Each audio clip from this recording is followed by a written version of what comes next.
Hello, hello. Welcome back to the lovely listening of Historical Hangouts. Here you are with your amazing hosts, Mildred and Doris. Today, we'll be discussing the 1920s with our special guest experts, Betty, Frances, and Jean. They'll be helping us analyze The Great Gatsby along with answering some of our fun trivia questions. I hope you folks enjoy this new tourism lens, interpretation lens of The Great Gatsby, and we'll also be having fun facts during this podcast. Okay, hello, my name is Jean. So the definition of new historicism is a method of analysis looking at a text as the direct product or reflection of the historical moment which created it, which requires looking at the text in a broader historical and cultural context. And it developed under the assumption that no one, including the author, can be a completely objective observer in culture, and moves away from the text-centered analysis of new criticism, which states that everything needed to understand a text is within the text already. All right, Thank you, Jean. Peggy, can you explain the background history of it, please? Okay. So, The Great Gatsby takes place in the 1920s, which was a decade of change. So some big firsts for the 1920s were that people owned cars, telephones, and radios. And coming with cars, they needed better roads and better infrastructure. And the radio had better better spread of news and entertainment. And the telephone connected people. And along with all of these products that people were buying, came an economic boom and the prosperity of the 1920s. The work life changed, so people were leaving farms for an urban factory job, and cities were becoming more populated, and unions started forming. People were spending less time in school than they do in the modern day. They were spending around 80 days in school a year. The fashion changed in the 1920s. Women started wearing bobbed hair, and the flapper movement caused people to start wearing shorter dresses, and flappers were people who danced, wore short dresses, and smoked cigarettes. There were also a couple of new amendments that came in the 1920s. The 18th Amendment was for prohibition, which forbade alcohol for reasons like domestic abuse and stuff like that, but everyone ignored it, like speakeasies and stuff like that, where no one really listened to it, so it was later repealed in the 1930s because it was kind of useless. And then the 19th Amendment was made on August 18th, 1920, and women got the right to vote, so they were finally having a voice in politics. Another big thing for the 1920s was troops were wrapping up their return after World War I, which was a traumatic experience for many of them, leaving them scarred with PTSD and things like that. It was their first time leaving home, so they were finally starting to see the world, and they wanted finer things for their families because after this traumatic experience, they were finally starting to appreciate life. Jazz started in the 1920s. In 1922, Louis Armstrong started playing variations on his trumpet. That later moved into the jazz movement. In 1921, there was a KKK revival, which is, not fun. So racism kind of had a spike in the 1920s. And for the first time, America was being recognized as a country because American culture was being spread around the world through books, theater, and movies. And other countries were starting to realize that America was a country and not just colonies that had broken away from Britain. And the last big thing that happened in the 1920s before The Great Gatsby was written was the Tammany Hall politicians with corruption, gambling, and prostitution. This is referenced in the book by Herman Rosie Rosenthal, who is referenced by Wolfsheim with Nick and Gatsby. So that's thank you. Well, thank you, Perry, for all of this interesting facts and information about the background information. Now let's have a quick break with a trivia question. So, Peggy, in 1923, Calvin Coolidge was sworn in as the U.S. president after the death of whom? All right, since I'm an expert, I'm gonna go with Warren Harding. And that is correct. Congratulations. Now going on with the background personal information, Betty, do you have anything to say about this? Oh yes, I have plenty to say. So, Scott Fitzgerald was the only son to successful and aristocratic parents. So this really was the building block of his perception of American life, of the promising and ambivalent feelings toward America and just the general feelings toward the United States in the 1920s. So he was known as being intensely romantic when he says he has a heightened sensitivity to the promises of life, which shows his ambitions. He fell in love with Ginevra King at Princeton, but after losing her he had flunked out, which led to his detrimental life of alcoholism and other bad addictions. So he had, however, after flunking out, he came back to school the next fall, and that is when he met Zelda Sayre, who he fell madly in love with, got engaged, but I'll talk about the relationship later, where Zelda couldn't hold up to his money expectations. However, in Princeton, he was very involved in the literary clubs like the Triangle Club, and was very involved in just the whole writing aspect and environment there. So this really jump-started his love for writing. The novel that made him famous was This Side of Paradise, which was published and sold, which made him famous, which led Zelda to come back into his life. And Zelda and Fitzgerald were referenced as the prince and princess of the generation. And Fitzgerald uses them as normally the main characters in all of his novels, and just the general idea of the relationship.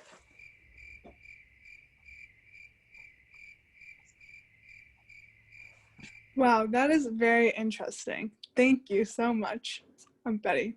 Now for our first question, I'm specifically going to be asking to Betty today. What language, characters, events present in the work reflect the current events of The Great Gatsby? So, pretty much the entire novel is based around the American dream and what it means to be successful in America. So the novel really dives into the old money and new money of the East and West eggs.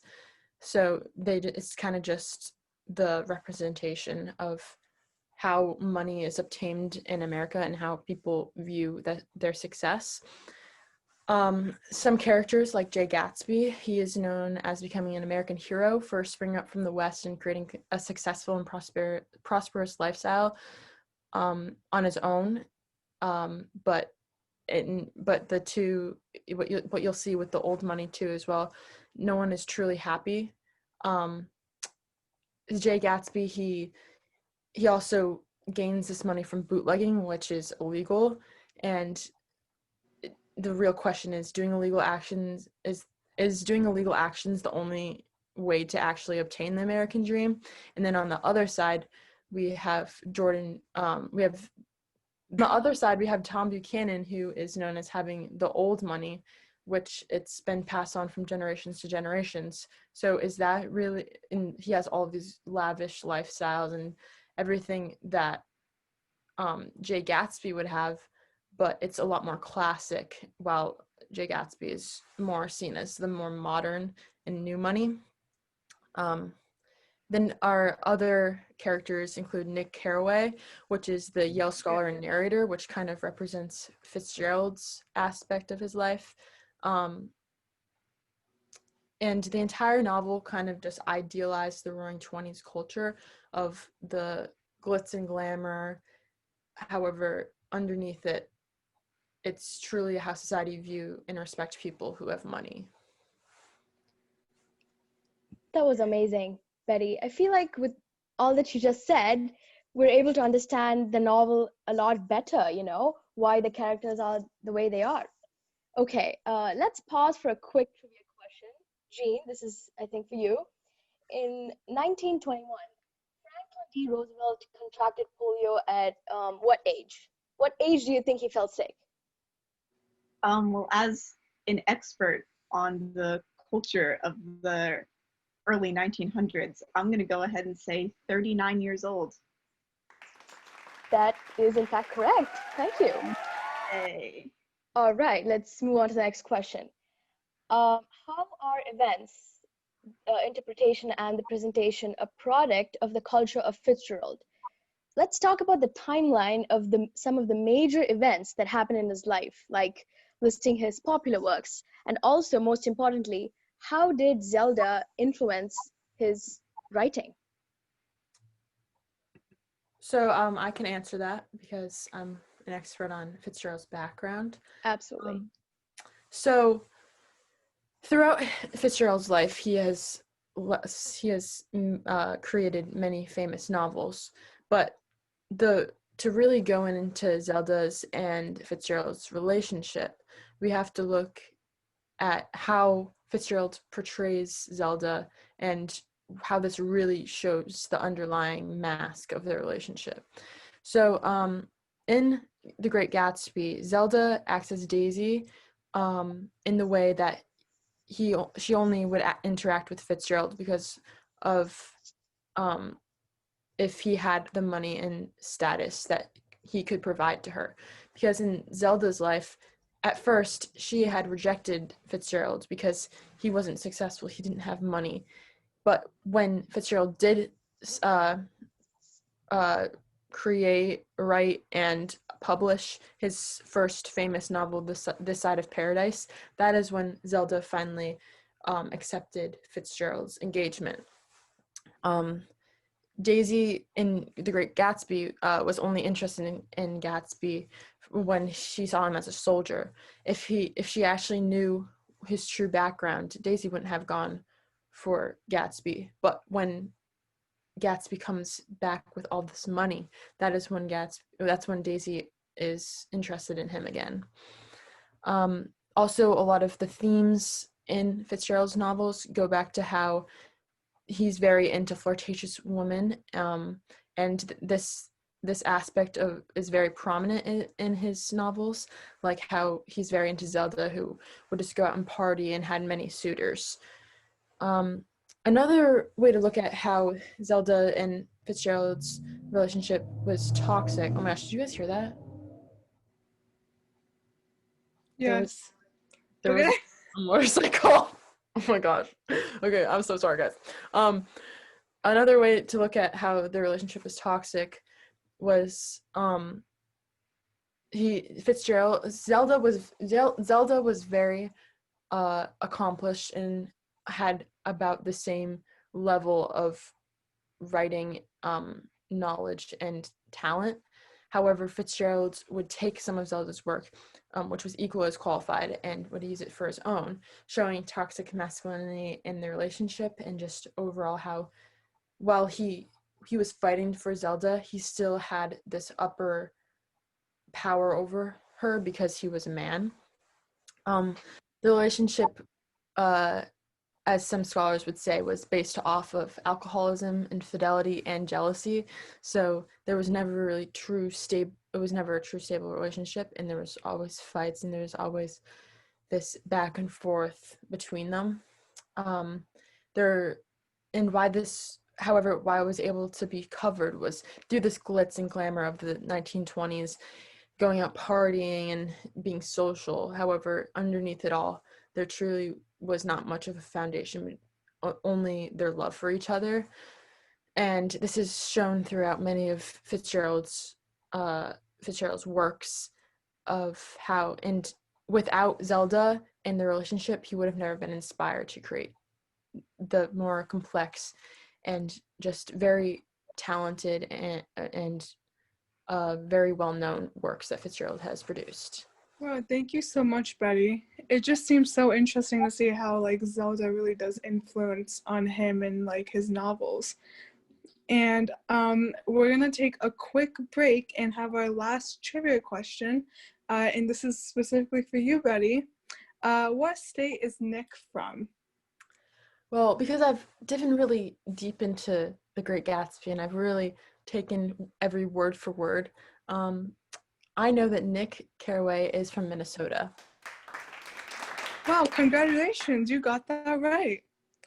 Now going on back to our conversation, this is going to be our last question. How does this portrayal criticize the leading oh my goodness, guys, I'm sorry, one sec. How does this portrayal criticize the leading political figures or movements of the 1920s?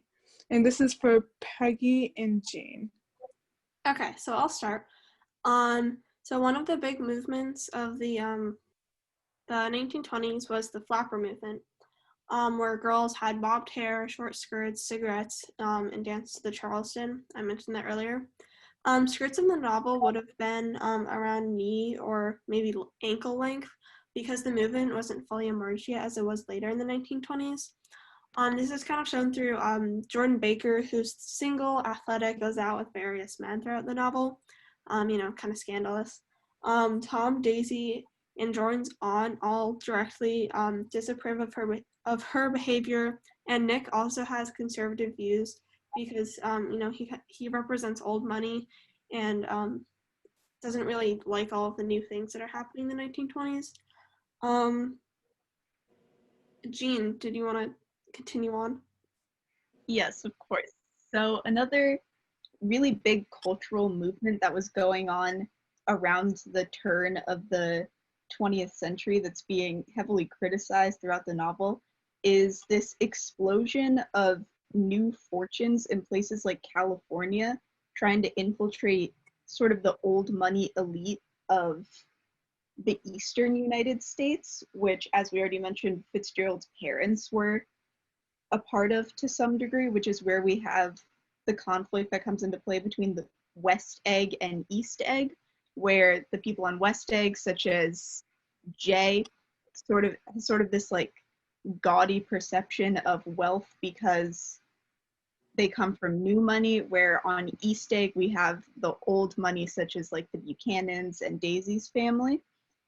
And an example of this in the culture of the time would have been people like the story of the Jeromes. You have people like Leonard and Clara Jerome who grew up in relatively poor families, but then Leonard Jerome became a very successful Wall Street speculator and gained sort of an unfathomable worth by today's standards.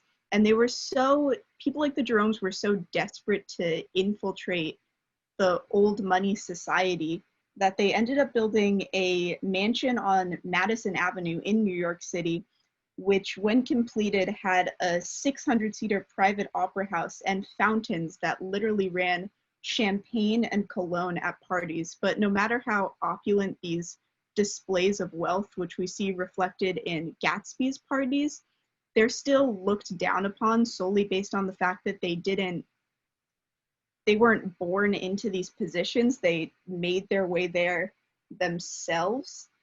And the way that the story ended for many Americans at the time was you have dozens to hundreds of young American heiresses actually moving to England and Europe and marrying into royal families and literal British nobility in this oddly transactional and highly publicized trade of money and lavish dowries for cultural respect and sort of social standing.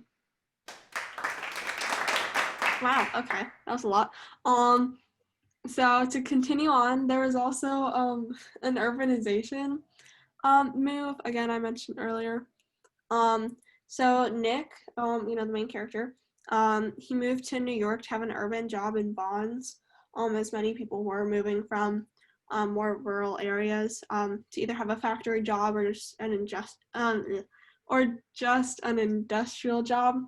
But it ends up not being as hyped up as he thought it was, and he ends up moving back to the Midwest. So it's kind of showing how while these people were moving to these factory jobs, they weren't necessarily good jobs. A lot of workers were being underpaid, or they were in these horrible conditions where they had to work for like 40 hours, not 40 hours,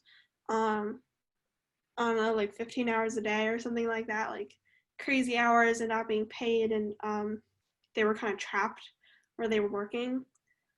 There was a materialistic culture in the 1920s, as people wanted finer materials and they were buying so much more stuff. And this is shown through Daisy and a lot of other characters. But Daisy says in the book, "There are such beautiful shirts," she sobbed, her voice muffled in the thick folds.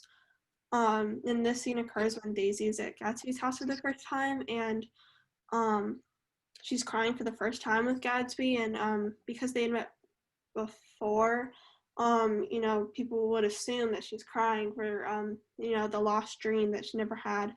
But she's just crying into heaps of clothes for materialistic wealth.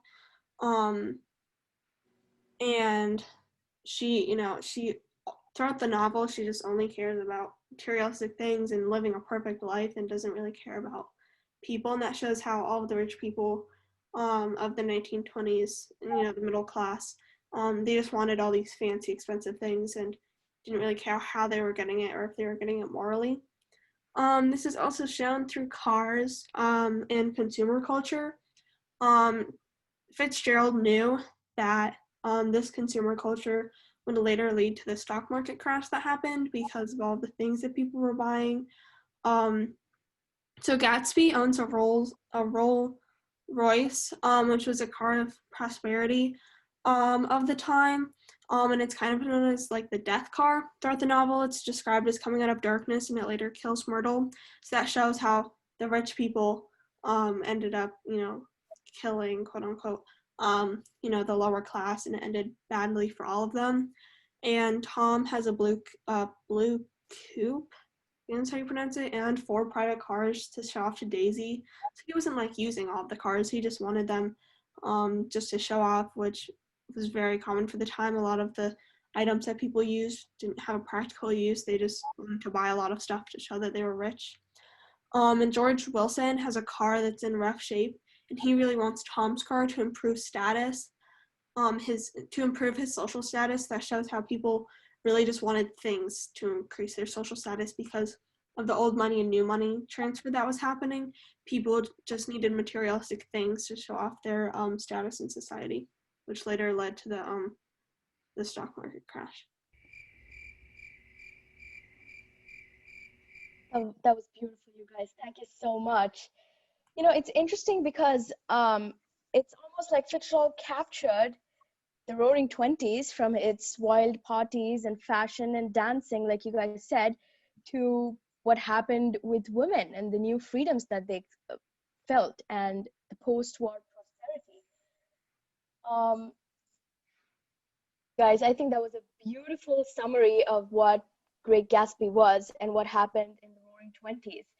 I think it can be said that Fitzgerald captured the entire jazz age, and it was a quintessential portrait of the whole time. And I loved the three of you summarizing it and making it one of the world's greatest works of classic literature, and mostly your reactions along the way. Thank you so much. And this is Mildred and Doris signing off from Historical Hangouts. See you guys next time.